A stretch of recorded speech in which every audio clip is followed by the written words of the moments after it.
We did not see it coming. How could we?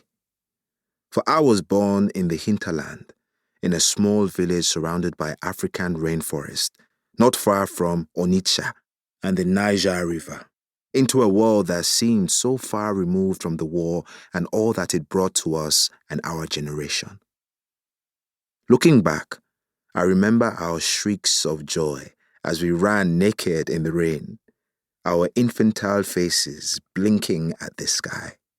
We thought our joy would never end.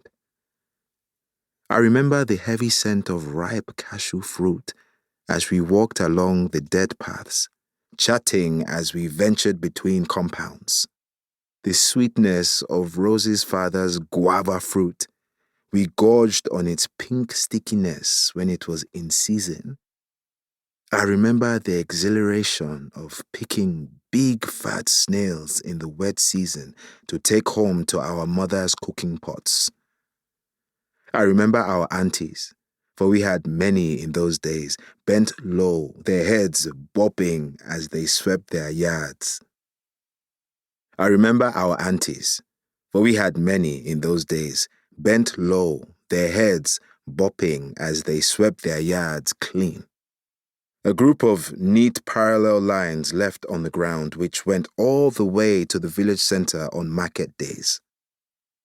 I remember the 6 of us, how we were, the day my mother didn't return. My mother called the Niger Orimili, great water, but she was born into the old world, with the old ways when the Umwada, the first daughters of our village, reigned. Back then, before the colonials, when our village elders governed everything, when the Umwada spoke, the men trembled. I never truly got to know my mother, for I was a mere boy whose head was filled with play on the day she never returned. They say my mother was a fighter, that she swung my little brother high above her head, his maleness dangling between his toddler thighs, swung him high, straight on to her back, then tied her wrapper well, secured him, then the fabric at her bosom before marching off, leading the woman along the dusty road from our village to Oloko. Well, they say the ground shook as she marched, that her feet pounded the red earth, the dust gusting up in a thick cloud around her feet. They say that the tremors could be felt for miles around, that she woke villages as she and the woman passed by, that their voices could be heard as far south as Calabar, ringing out loud, demanding to be heard.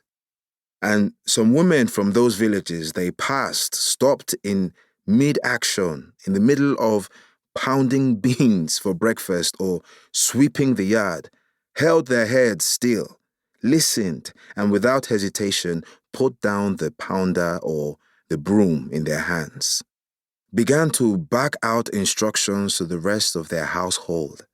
They quickly packed water, food, gathered up the smallest of their children, the ones that still suckled their breasts, and ran out to join the women as they marched along that road to Aba back then in 1929.